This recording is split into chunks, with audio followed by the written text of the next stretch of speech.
Hi,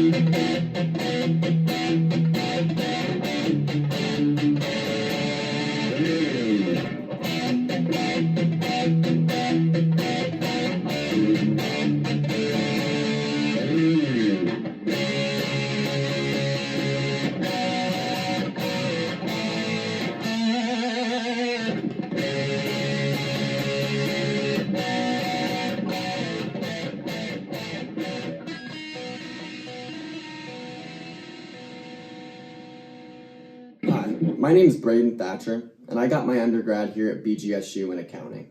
I also have a fairly strong background in music. I started playing guitar when I was 10 and then picked up singing and the drums not too long after that. That's actually why I chose to do my marketing strategy presentation over Goodwin Music. It's a locally owned music and guitar shop in Elida, Ohio, which is about 15 minutes away from my hometown.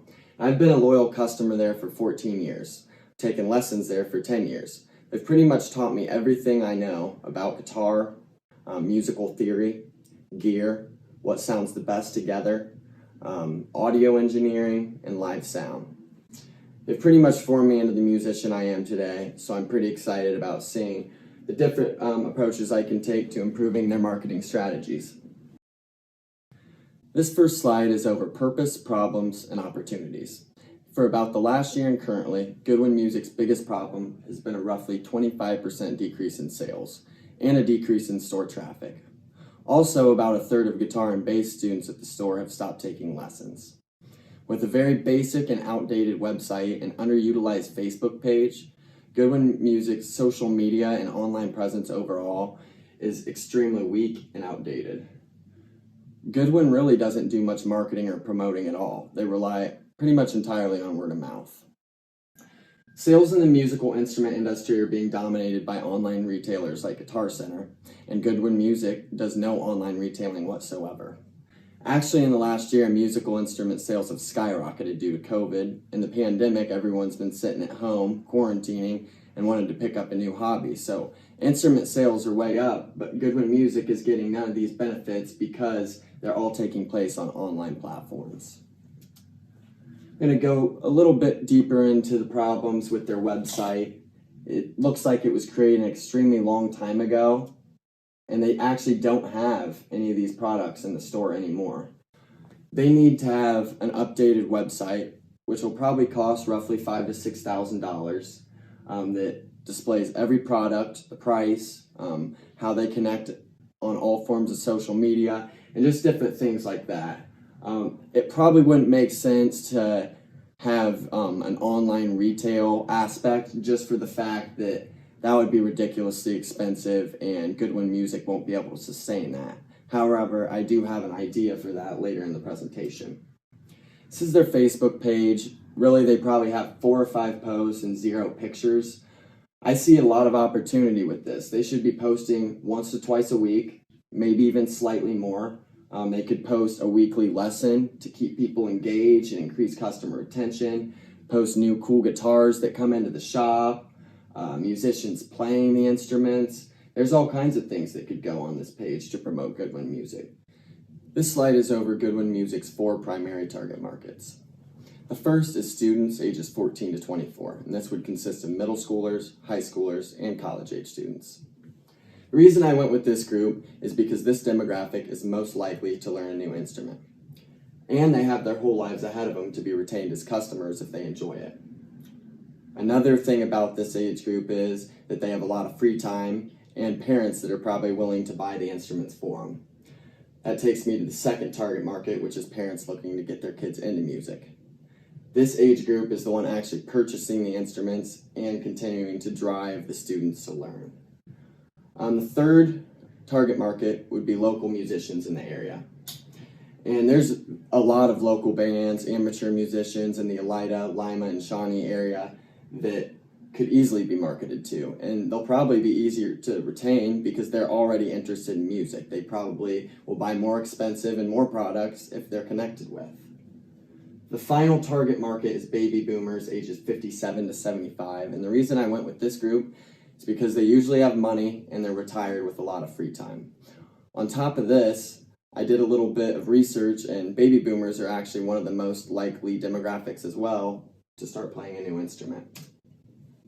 So, recommendations that I have for Goodwin Music. As I said, updating the Facebook page is essential. They should be posting at least twice a week.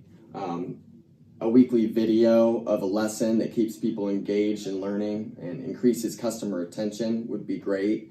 And they should be connecting with customers on Facebook. And the customers that they connect with will be the baby boomers and the parents of the students. And that's because those age groups are most likely to be on Facebook. The 14 to 24 age group are more on Twitter and Instagram, and that's why I'm recommending creating a Twitter and Instagram and marketing to those groups on those platforms. And as I said before, redesigning the website, paying a developer to create a more modern, aesthetic website is something they need to do. Next, they need to utilize online marketplaces because they're currently selling no products online, and it's too expensive to do it on their website, but these marketplaces are extremely affordable, if not free. Reverb is like the eBay of musical instruments and gear, and it costs the seller nothing to put their instruments on there. Same with Craigslist, but it's more general, obviously. And then eBay has a wider reach, but they take away 10% from the seller. So they need to find the right mix of these online marketplaces to use.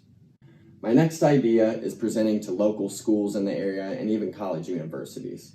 For example, Goodwin Music is probably a half-mile away from Elida High School, and they have 500 students. They could market an assembly to a choir, band, and just go in with the attitude they want to get students involved in music, be able to appreciate it, open them up to new instruments. And this could potentially open them up to a lot of new customers that have the potential of being retained for their whole lives.